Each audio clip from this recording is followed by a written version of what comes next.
Hey, good evening, everybody. Welcome to Codex Station Comics 101, issue number one. I'm Mighty Mike Harbour. To my right left is the great one, the Ric Flair of Harbour and Woo! Uncle Gary.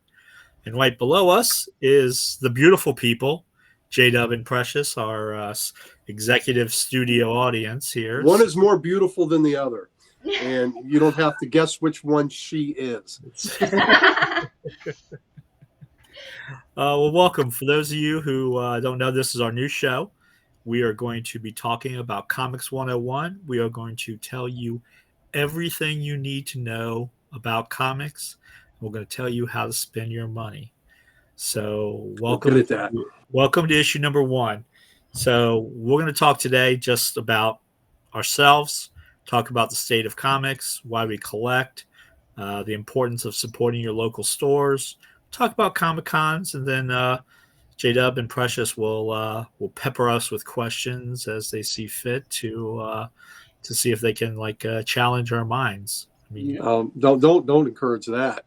well, We're old. We've forgotten more than than we can ever remember. And you know what? We want to ask them questions too, because this why we collect is also about them. Why are they collecting? yeah, definitely. This young generation. How did they get hooked? Yeah, so Gary, why don't you start us off, because you've been collecting a little bit longer than I have, and your collection is slightly more extensive than mine. So, Well, why don't you tell me a story? I'll tell you a story. In February, March-ish of 1974, I was a 9.5-year-old lad, and I walked into a 7-Eleven with my beloved grandfather, and he gave me money to go buy some comics. And I went to the spinner rack, and this is not my Genesis book. I've shown it on this station before. It's Beat to Hell, but this is a copy of that first book. It's Justice League 111. So I own multiple copies of it, but this beauty just spoke at me. And perhaps because it was the Super Friends who were on TV, maybe that's what drew me to it, but it was the Justice League. And it was this 100-page beauty. And this book just entrapped me. It just captured my mind and my heart. I got this great new story of the Justice League versus the Injustice League. There was a reprint of the Seven Soldiers of Victory, an old JLA tale. And these books had All-Star Comics reprints. And so I got so much history by reading these 100-pagers. And I'm very nostalgic for any book that's a 100-pager of this era of the 1974 issue vintage, because that's when I first started collecting what they were. The regular issues at the time were 20 cents, but the titles that were 100-pagers were just special. So the whole DC line wasn't 100-pagers, but selected ones were. And it was just magical. And I have upgraded many of the books that I own, but whenever I upgrade one of my original 100-pagers, I can never move it on. I can never trade it for anything. I have to keep it because it was one of my original books. So these are very special to me. And this book started a collection that's 60,000 strong. This being Justice League of America 111, this became the first title I ever completed. I went back and I was getting all the newer issues, and then I went back and got the previous 110 issues. So, JLA was the first comic I ever collected, but this did it. This is what got me to love this medium. And I didn't have any brothers or sisters, and these heroes in the comics, they were my family, they were my friends, they were everything. I just loved being immersed in this. And I read that book. For those of you that have seen the original copy, it has fallen to pieces, but I still have it, and it's still the cornerstone of my collection, one of the most valuable to me books I own. Not worth $1, not worth the 60 cents it was paid for in the condition it's in, but it's worth everything to me. So that's what got me. And I have collected for almost 51 years in next month, 51 years straight. not stopping for a day. Not one single day was I not collecting comics from this inception point right here. So that's what got me hooked. Mike, what about you? What hooked you? Well, so my unfortunately, all my early comics, I was a military brat growing up. So I spent a lot of time on various different military bases and traveling. So I my first love was the military comic, Haunted Tank, GI Combat, those kind of things. Those were my favorite ones. I used to go to the PX, sit down and get those, and of course, if you've ever moved, you know how things go, especially you're a little kid. Um, some of my comics they were well loved, and then some of them disappeared as we moved and traveled. Our mom threw them away or whatever. So for me, growing up, I'd go to the PX, find that spinner rack, find the latest issues of what would be Sergeant Rock or GI Combat, but also I would pick up the JLA, I would pick up Batman, I would pick up Green Arrow, Green Lantern, um, the Thing, Fantastic Four, anything that for me it was just like, what does the cover look like? And we still do that today. Is Yep. hey, what is that cover, and what does it look like, and how does that suck you into the story? So Why are we buying multiple covers of the same book? yeah, had that conversation with Jamie and Precious earlier of why do I have 200 copies of a 40 issue series? So for me it was that military life and the military books, and fortunately my collection's only at 17K, so I'm still trying to catch up to Gary's 65K, I think. No, just 61 something. 61. So. Just 61 something. 61,000. Yeah. So that's how we both got in here, and we currently both are co-owners of Comic Logic of Ashburn, Virginia. So if you're ever there, please stop by. You can see us, and we sell a lot of new books, a lot of old books, and a lot of graded books. We have all kinds of stuff, so it's really cool.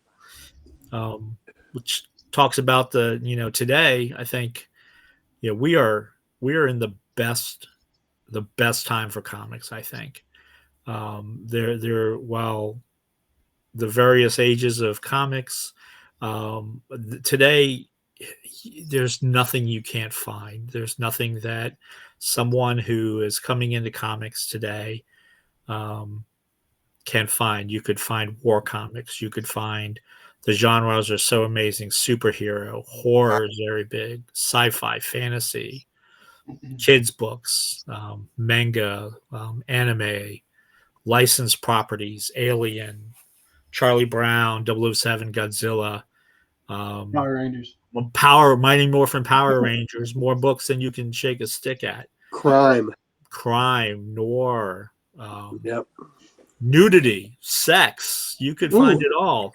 Love it. In your comic shop, and we have it all. Yeah, we do. Now, that's how we got into it. How did these youngsters get into it? So y'all are a younger generation. What each one of you, what got you into it? I know Jamie is going to say something about New 52. I know. That was later on. No, what got me in was the fact of like not feeling like I belong. The fact of like go through bullying, go through family stuff. It was my escape, and I didn't know what it was at the time. My Genesis set, and I always say that is Green Lantern Emerald Dawn. That was the first complete series I ever remember buying. Now I had no idea back then what I was doing, because like I would get money, go to a comic shop, and just start grabbing random issues, cool covers, whatever. And then I gradually started getting into it more and more, and picking up, the whole Green Lantern run for leading into Blackest Night, and then going back and getting all of Volume 3 of Captain America just to see what side I'd like more. And then it led into the New 52. Well, and then there you were. There you are. How about you, Precious? Well, when I was in like middle school, Was I that started. 4 years ago? I can go No, to jail for that. no. Comment. But I started reading the Bones books. Mm. That was the first time I ever read them, and then Is that the Jeff Smith bone?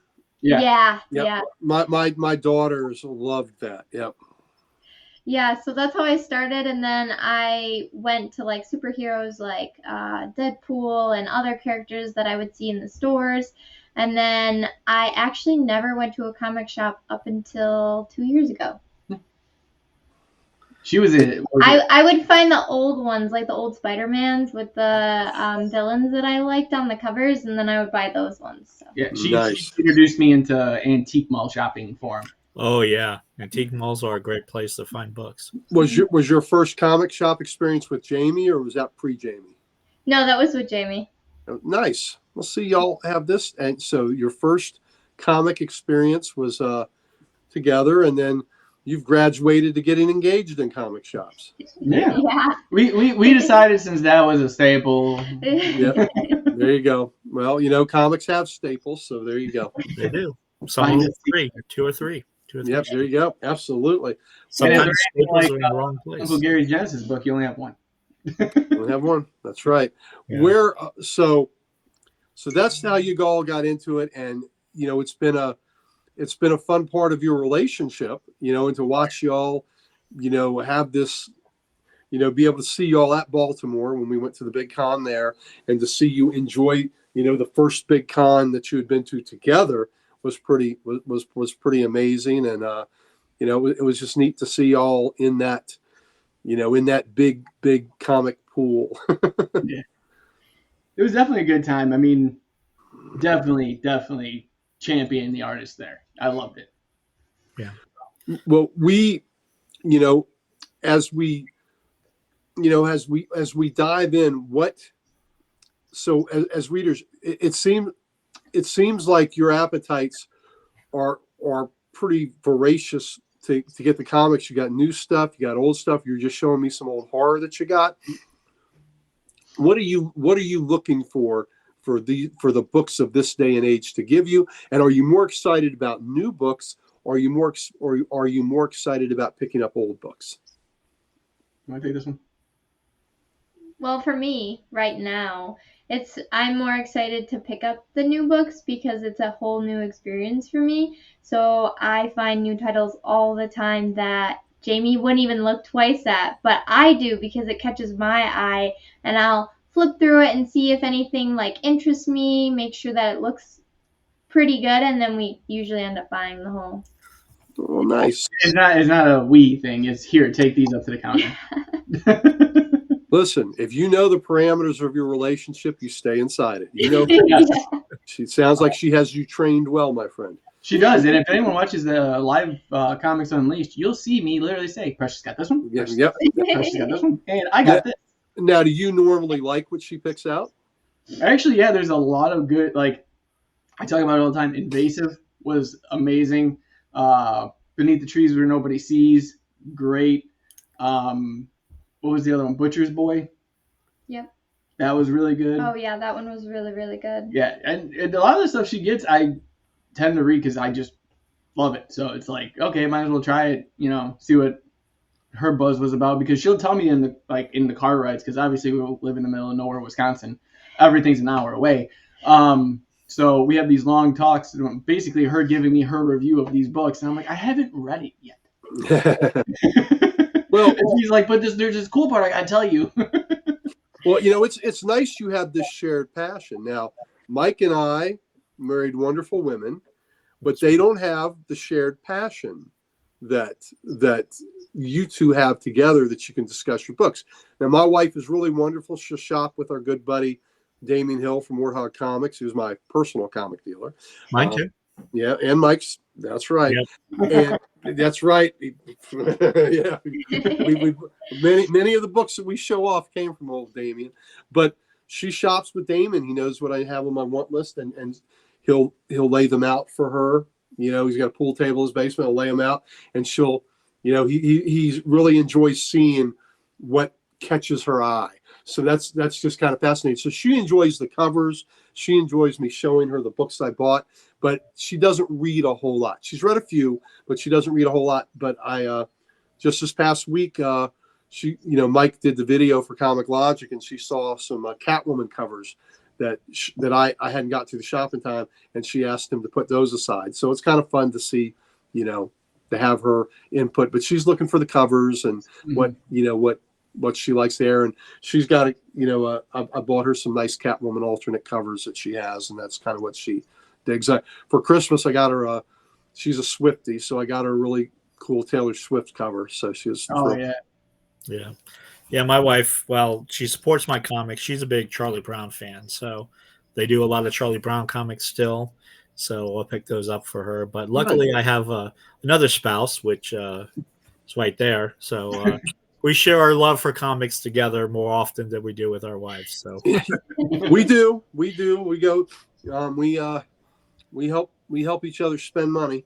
Yeah, but it's funny. I mentioned earlier that this is the greatest time for comics, and you mentioned one of my favorite comics, Beneath the Trees, when no one sees, and okay, we're talking about a comic book about cute fuzzy animals that one of them is a serial killer. Okay, this is the type of comic that's out now.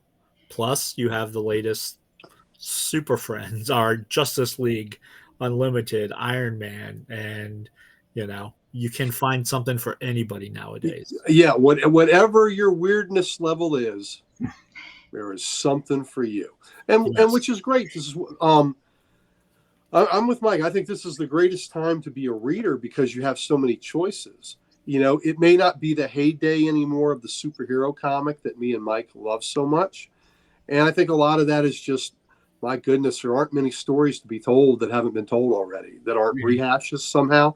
But all these great original stories, be it crime or horror or historical fiction, that concentrates like a lot on the, the wars and things like that.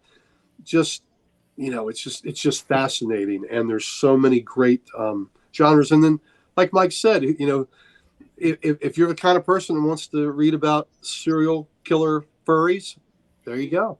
I love when he says furries. For some reason, that makes me giggle inside.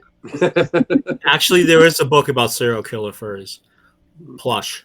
Put that on the list. Yeah, look, see, there they are. They're in. So but it's great. It's a great time to collect, and with anything, why do we collect? This is why we collect.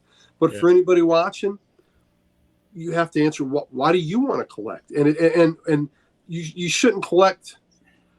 You should be true to you. You shouldn't collect because of why I collect, or why Mike collects, or why y'all collect. It's what makes you feel good, what you enjoy. That's what you do. And if our tastes coincide, that's great. But as the immortal William Shakespeare said, "To thine own self be true." And that's what you do. You collect what's going to make you happy, what you want to have. Most of us that want the physical media, we have that collecting gene and that collecting bug in us.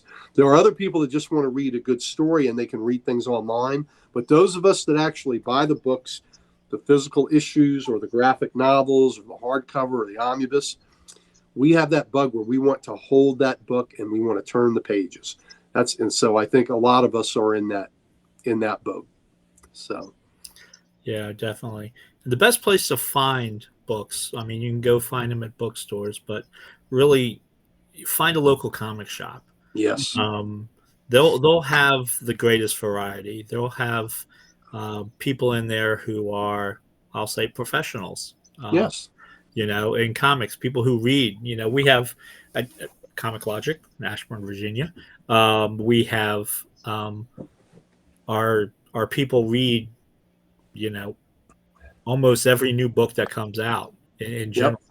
Yep. And they give recommendations. They'll be able to point you in the right direction of, hey, this is a new book, and it's on, serial killer plushies. and if that's what you want, or hey, here's the latest Batman book, or Nightwing, or the latest book on Berserker, or Hmm. shoot, I got a stack of books right here. Hey, the latest Star Wars New Legacy book that just came out, or hey, here's the latest Deadpool, that's come out for you. So, and if you're new to it and you want to have complete stories, they can point you to the trades and the Yep. compendiums and various collected editions that give you a short story, the whole story right away. So, your local comic shop is the best place for you to go. And your professionals that are working there, that are slinging comics, they're your bartenders. You Yeah. know, they're your bartenders, and it's kind of cool if like if you get a box, you have a subscription, talk to these people, and they know what you like. Your bartender may see a book that you didn't put down for, but they'll throw it in your box because they know what you like, or they have a good idea. So that's kind of cool when you have a rapport with somebody at your comic shop like that. So it's a great place to go. It's a great place to hang out on New Comic Book Day or whenever you pick up your books, and commingle with like-minded folks and talk about comics and and other and of course it doesn't have to be just comics, but since you're in a comic shop, comics are what's going to be predominantly talked about. But it's really good to get other opinions and talk to other people, and you'll find recommendations for books you wouldn't have even considered, and then you go, man, that was great. So that's part of the joy of being part of a local comic book community. So Jamie and Precious, you drive how much each way? How far? 35 minutes. It's 35 minutes just for the comic shop. 35 minutes. So you're talking about a probably hour and 20-minute round trip. Yeah. But I think it's cool that you do that together, and then you on the way back, you and the way there, you have conversations about the books and all that. So it makes it a destination for y'all, and it's something you do together. So that's fantastic. It is cool to sit there and she'd be like, "Oh, I heard about this one. It's about this, and this." Or I'll find something she might enjoy. I'd be like, "Hey, I thought you might like this one. We'll check it out when we get there, but this is what I heard." And she'll be like, "Run, basically, to go check out the new books out." And then obviously I catch her all the time in the trades going, maybe this Moon Knight, maybe this horror anthology. Yeah, it's usually horror. When Mike and I were first starting collecting, they didn't have anthologies collecting everything. You would buy, like I said, the giant sizes of the 100-pagers that would have reprints in it, but they didn't have the trade paperbacks then. Yeah. Every now and then they'd have some treasury editions that would have collected stories and things like that. But it's wonderful with the trade paperbacks that collect the great stories of the past or collect recent runs in all one volume where you don't have to buy all the issues. So that's neat. What was really cool that you don't see so much nowadays, but when Mike and I were kids, is when you'd go into a comic shop and you'd see all the old comics on the wall. They'd have a wall rack, and you'd see all these great old Spider-Mans or Fantastic Four or Justice League or Flash, and you go like, wow, look at that, and it would blow your mind when you'd see these great issues. And now, what's kind of cool is a lot of those great issues that I saw on walls I have. Yeah. So that's kind of neat. But it's mind blowing, and I think that's one thing that you don't see as much in the comic stores, and that's what the conventions do. Though you can go to a convention and you see those walls like y'all did at Baltimore. Mm-hmm. You see those great walls, and your jaws drop, and that's the feeling we had when we were kids, walking into an old comic shop and seeing a wall like that, where we were just like, wow. She's seen a few on the wall, and it was like ADD kicked in. I'd be like, where did she go? Yeah. She'd be pulling stuff down and we were paying for it. I'm like, what'd you get? She goes, I don't know. I just called my eye. I want it. Yeah. Well, that's like Gary said, the conventions, the conventions are the places to go to find the really old books. You have, depending on the small ones, the local ones, we have a local one here that we go to all the time. And then you have the big ones like Baltimore or C2E2, where he's at. Yeah, C2E2. And we'll be at this year too. Yeah, and that's where you see, the big books. You can find the big books, but it's also the great place to do box diving. Do bin diving, Oh, and which is Yep. probably one of the greatest things about collecting. And it's 25 cent, 50 cents, dollar books, and you're like, hey, I need to complete my run, and then you're digging. The next thing you know, you've got a short box. Then you've got a long box. Then you've got a box on rollers that holds 3 long boxes. And Jamie bought so many New 52 books he couldn't even take them home with him. yeah, you know what? I did not buy one New 52 book while I was there.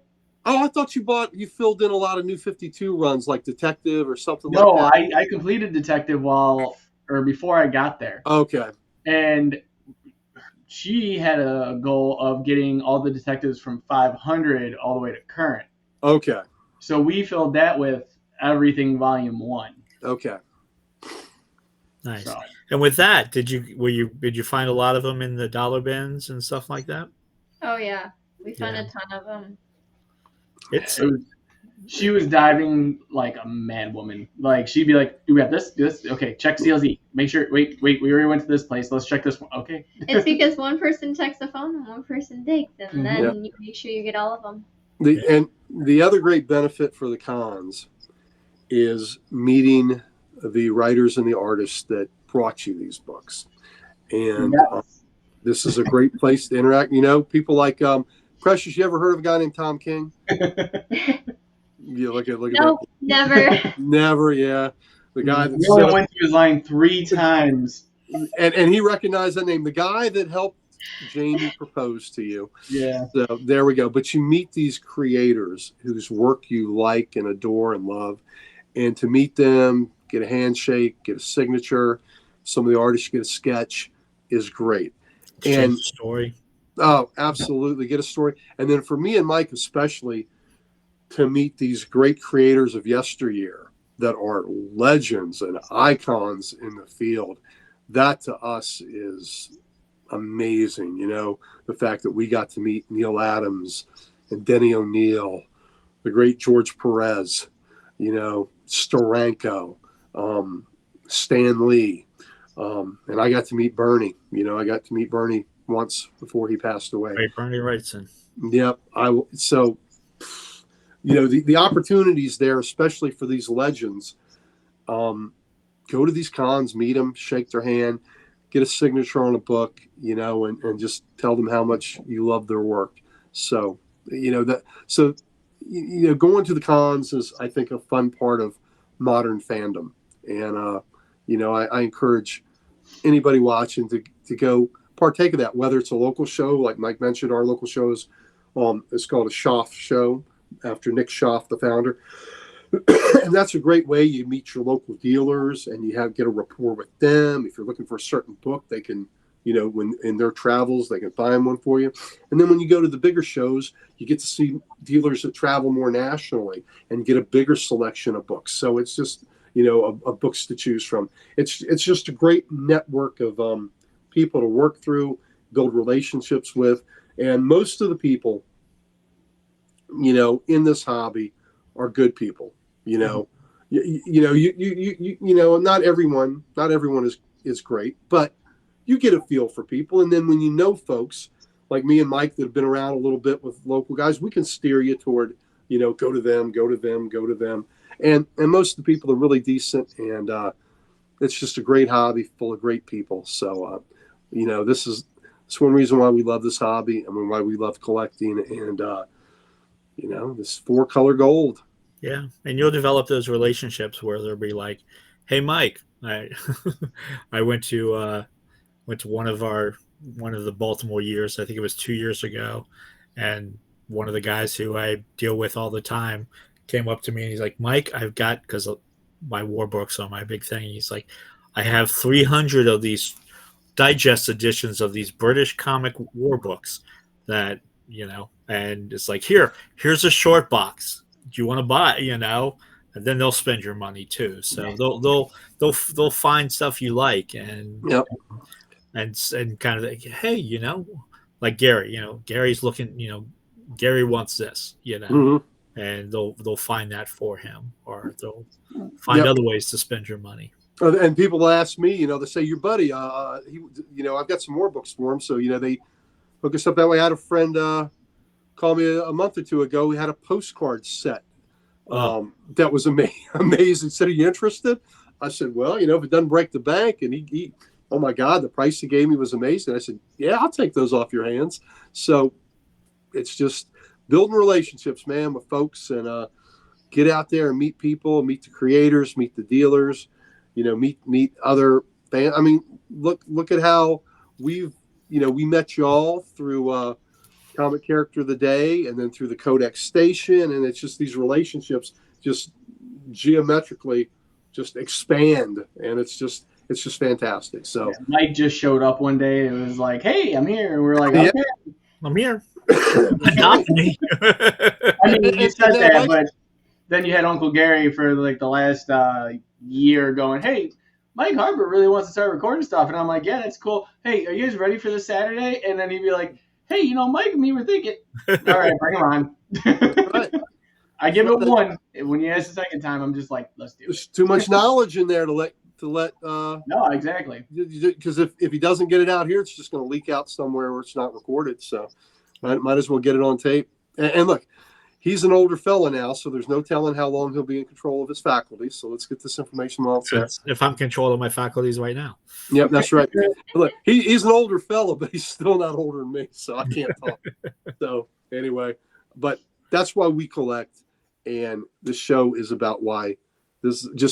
We just want everybody to collect to what their passion is, and there's nothing wrong. You're not collecting anything wrong if you're not collecting what we're collecting. Yeah. It is like I said, to thine own self be true. Collect what makes you happy. Unless you're collecting crossed, and then there's something seriously wrong with you. Well, yeah, there is that. Yeah. Have you guys seen that book? I'm trying not to let her see it. Okay. Don't let Precious see it. Don't ruin her. No. Don't ruin her. And it's just wrong. It's just it's the only book I've ever thrown away. Yeah. There was a book came out. Was it Red Room? Red Room. Yeah. Yeah, that came out about a year or two ago. I said, I took it back, and I didn't even want my money back. I just said, just take it. I told Rob, just take it. This does not need to be in my house. But that shows also there's something for everybody. You could be. That's right. You could be this worst deviant in the world, and we can find a comic book for you. Well, yeah, Marco, our friend Marco, that's like his favorite book. Yeah. Yeah, so there you go. I'm sure he's a crossed aficionado too. Yeah, and we love Marco. And we love Marco. Yeah. Deviant. Yeah. I mean, we got people on this channel that dismember action figures, and we still love them. Yeah, it's disturbing. Some Mama's a little deviant. Yeah. On the podcast every Wednesday. We're not naming any names, Sonny. He recently just got married. And congratulations, Sonny. Married. Yeah. I've been praising Saint Maria, right? Already. Everyone has. Yeah, my goodness. So it's good stuff. So I think that about wraps up issue number 1. I think it does. I think we have as the youngins on this panel, anything y'all want to say in closing about this? Any questions, comments, or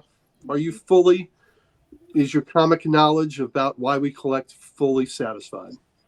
I don't think I've ever heard it from either one of you, but if someone came up to you and said, hey, I'm trying to figure, because you guys do, obviously you work at Comic Logic, part owners and everything, said, I'm just breaking in. I don't know where to even start. I can't tell you what I like or don't like. All I know is maybe I like superheroes, and I don't know if I'm a Marvel or DC guy. What would you recommend them towards? Because in my mind, it'd be probably like something like, oh, try the Avengers, try Justice League, and then dissect it from there. But I want to pick your guys' brain a little bit about that. Well, for me, it would be a self-contained story, right? Okay.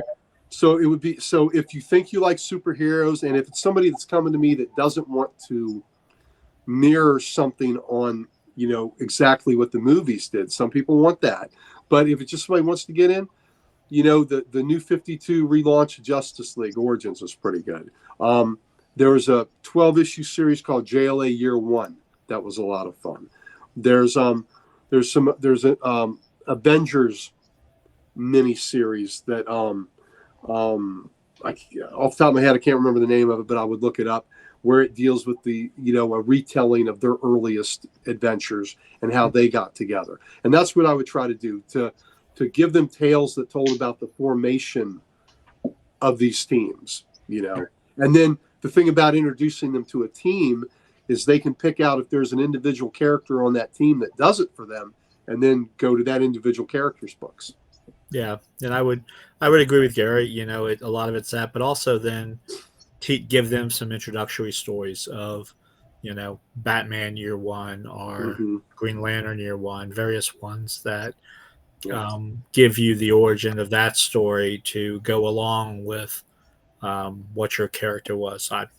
I'd throw a few Nightwing issues at them, because that's that's my man. But you find them self-contained stories, self-contained. Probably start with the trade paperbacks to give them that self-contained story that they're looking for. Yep, absolutely. Something, and also, like Gary said, something steer them away from the movies, because the movies have covered part of comic stories, but not really the full thing. So, give them some of the pivotal books. You could do a Death of Superman, or Infinite Crisis, or one of those books that are some crossovers that may introduce a large volume of heroes to them. Team up books are really good. You got Spider-Man, great character Spider-Man team up books that come with various different characters in them. So just different ones like that. All right, awesome. Yeah. Yeah, that's all I had for this one. Okay. All right. Well, let's close issue number 1 out and stay tuned for issue number 2. All right. All right. Thanks, everybody. See you then. If you like this, hit that like button. And if you guys can, subscribe. It'd be awesome. Yes, please do. Please do. We'd love to see you. Thank you. Hey, coders. If you like that, give us a subscribe. And if you want more content like that, definitely check out the videos above. Hope you enjoy it. There's a lot for everyone.